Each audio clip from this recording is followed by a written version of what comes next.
Hi అండి, అందరికీ welcome back to me Harshita. ఇవాళ కర్రీ వచ్చేసి మనది ఆలు కర్రీ అనమాట.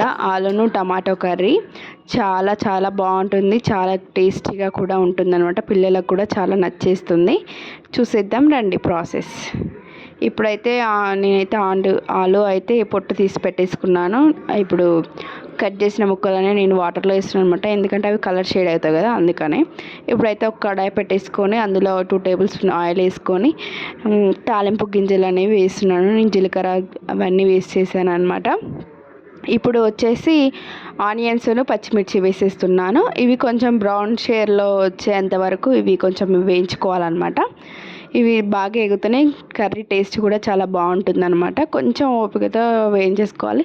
జస్ట్ 5 మినిట్స్లో అయిపోతుందండి కర్రీ వచ్చేసి. ఇప్పుడు కొంచెం పసుపు అనేది వేసేస్తాను.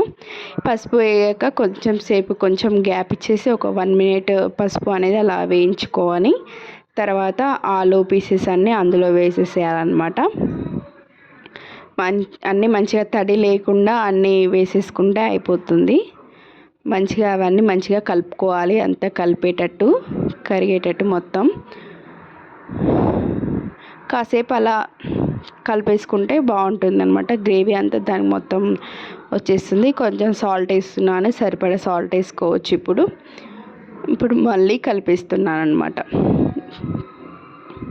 అలాగే టమాటా ముక్కలు కూడా అవి ఆలు అయితే మొత్తం వేగిపోయాయన్నమాట, అందుకని లాస్ట్కి టమాటా వేస్తున్నాను. ఫస్టే మనం టమాటా వేసుకుంటే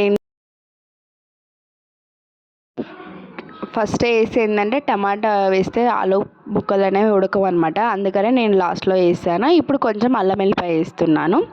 అయితే అల్లం వెల్లిపాయ కూడా మనము తాలింపులో వేసుకోవచ్చు, కాకపోతే ఈ కడాయి కొంచెం పలసగా ఉండడం వల్ల అది అడగంటుతుంది అనేసి మధ్యలోకి వచ్చాక వేస్తున్నాను అనమాట అల్లం వెల్లిపాయ అనేది. ఇప్పుడు అల్లం వెల్లిపాయ మంచిగా వేగినంతసేపు మంచిగా వేపుకోవాలి మనము గరిటెతోటి. మొత్తం అంతా కలిసేటట్టు మంచిగా కలిపేసుకోవాలన్నమాట. ఇంతవరకు నా ఛానల్ సబ్స్క్రైబ్ చేసుకున్న వాళ్ళందరికీ పేరున అందరికీ థ్యాంక్ యూ సో మచ్ అండి.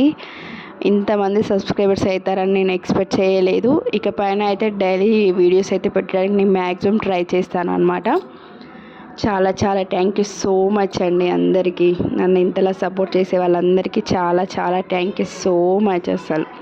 ఇప్పుడైతే సరిపడా కారం వేస్తున్నాను అనమాట కర్రీలో. కర్రీ అనేది లాస్ట్లో వేసుకుంటే బాగుంటుంది.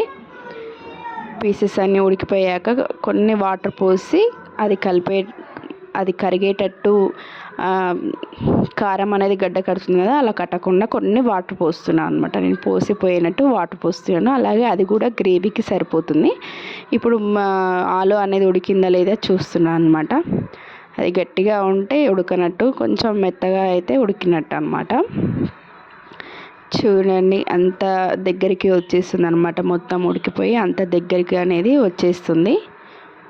చాలా చాలా టేస్టీగా చాలా బాగుంటుందండి. సింపుల్గా అవుతుంది, రాని వాళ్ళు కూడా ఇట్లే నేర్చేసుకోవచ్చు. ఇప్పుడు లాస్ట్కి కొంచెం గరం మసాలా అనేది యాడ్ చేద్దాం ఇందులో.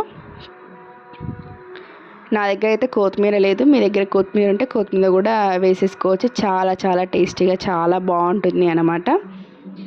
ఇంతే అండి. ఈ రెసిపీ కనుక మీకు నచ్చినట్టయితే ఒక లైక్ చేయండి, షేర్ చేయండి, కామెంట్ చేయండి. ఈ కర్రీని మీరు కూడా ట్రై చేసి నాకు కామెంట్ బాక్స్లో చెప్పండి ఎలా వచ్చిందో.